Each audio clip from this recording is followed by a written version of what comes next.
every week we do CFL power rankings here on the show, but I thought today, let's do something a little bit different. We are at the halfway point, basically, of the CFL season. So instead of just ranking them 1 through 9, I thought today would be a good time to just look at what teams are in different tiers in the CFL. Because you can rank like 1 through 9, and the difference between first and second could just be razor thin. But the difference between 8 and 9 could be vast. So this time, we just kind of box them up into the spots that we think they should be in. So here are this week's power rankings presented a little bit differently.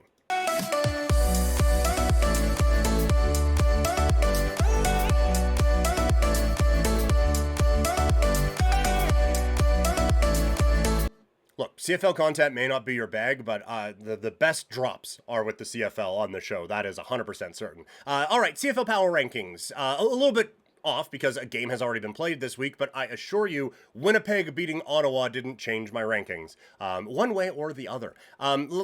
Normally we start at the bottom and work our way up. This time it's going to be different. We're going to start with the big ones. My first tier, as we break up these CFL teams into what tiers they fall into, my first tier, it is simple. It is title contenders. And I have 3 teams in this spot. I have Saskatchewan, Calgary, and Hamilton as the title contenders in the Canadian Football League. Saskatchewan, they have shown that they can be a complete team. The offense is dangerous even with the injuries that they have had with Emilus Bain and Schaefer Baker this season. Other guys have stepped up. They've shown at times they can be a very dangerous run team. The offensive line has been quite strong for most of the season. And then defensively, it's a little bit more bend but don't break than I would like from the Riders defense, but it has still been very effective in limiting most teams this season. So I think when you look across the league, Saskatchewan has shown the most often that they can be the most complete team in the CFL. So I think you have to put them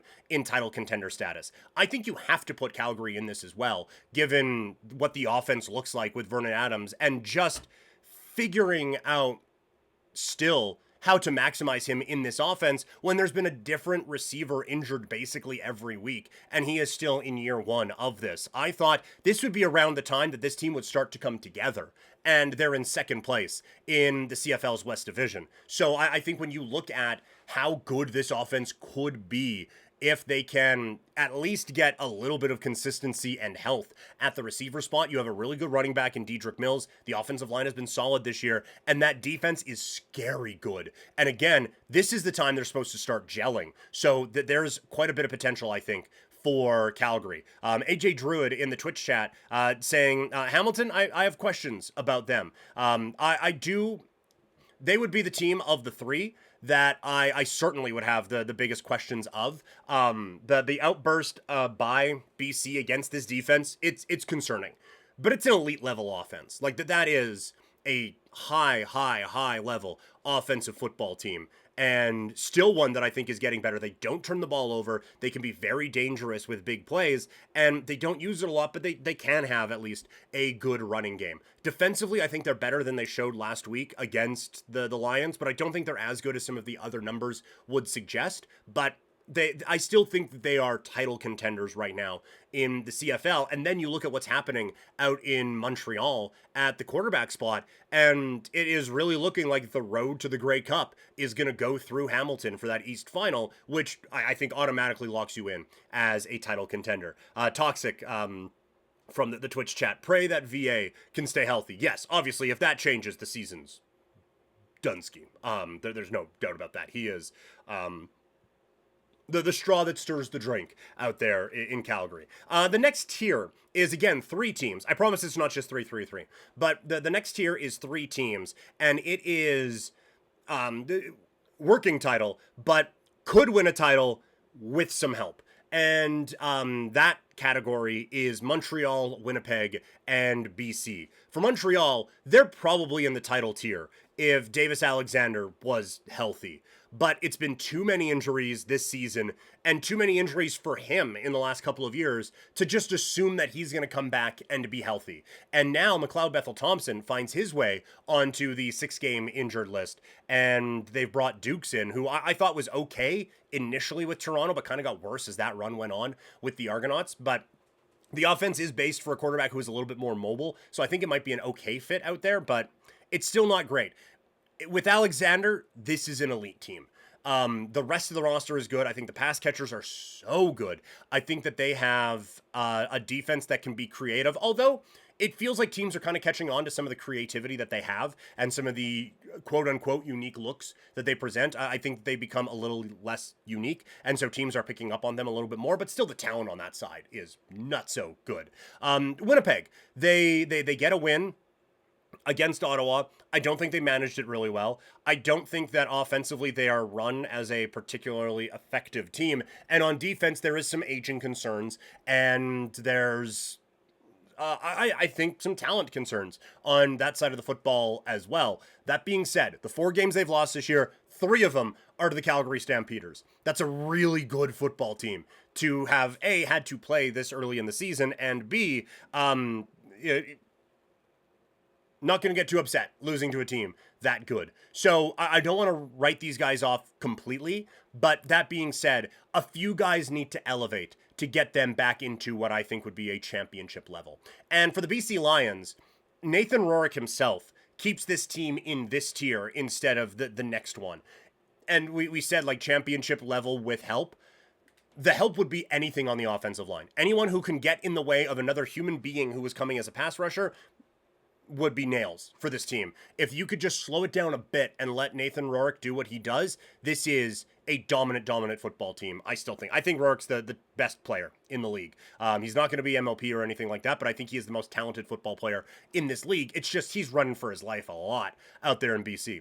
Next category are disappointments. That would be Ottawa and Edmonton. Ottawa, injuries have slowed them down, especially with Drew Brown in a year that was supposed to be one of progression and one of growth. But instead, it has been one of great frustration.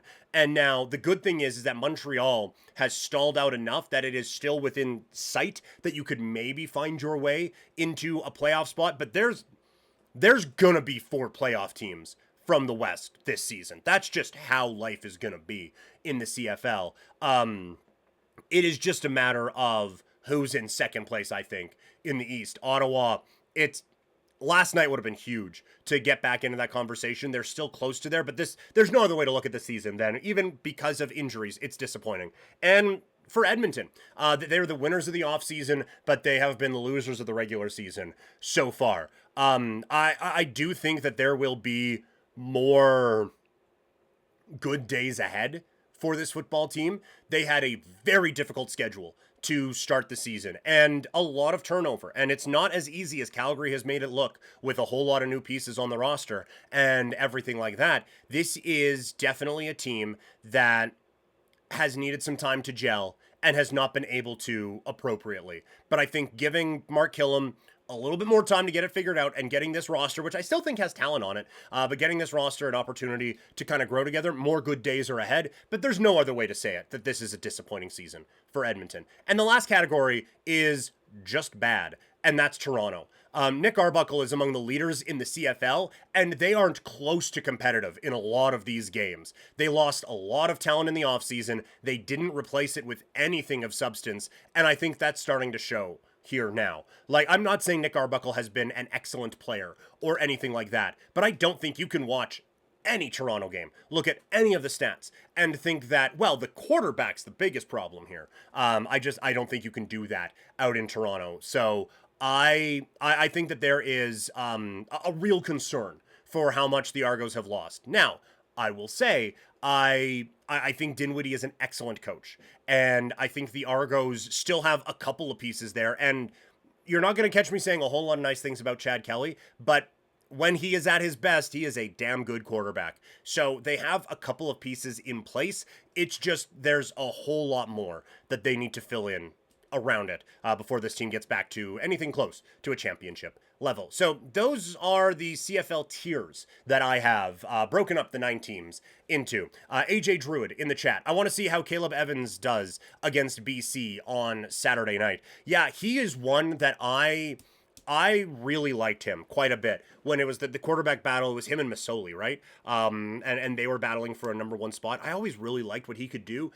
I think it was last year he had a bit more of an extended run as a starter because of some injuries, and it was too many turnovers, too many uncompetitive throws, and just too inconsistent. I mean, honestly, it was consistent, but it was kind of consistently bad. It was very timid at times. So I still would give him another opportunity, and I'm with you, Druid. I'm interested to see what he can do now, given a bit more responsibility, and probably with the understanding that if you want to be not the quarterback sneak guy anymore, this is going to have to go very, very well for you. So I'm interested to see how he handles that situation.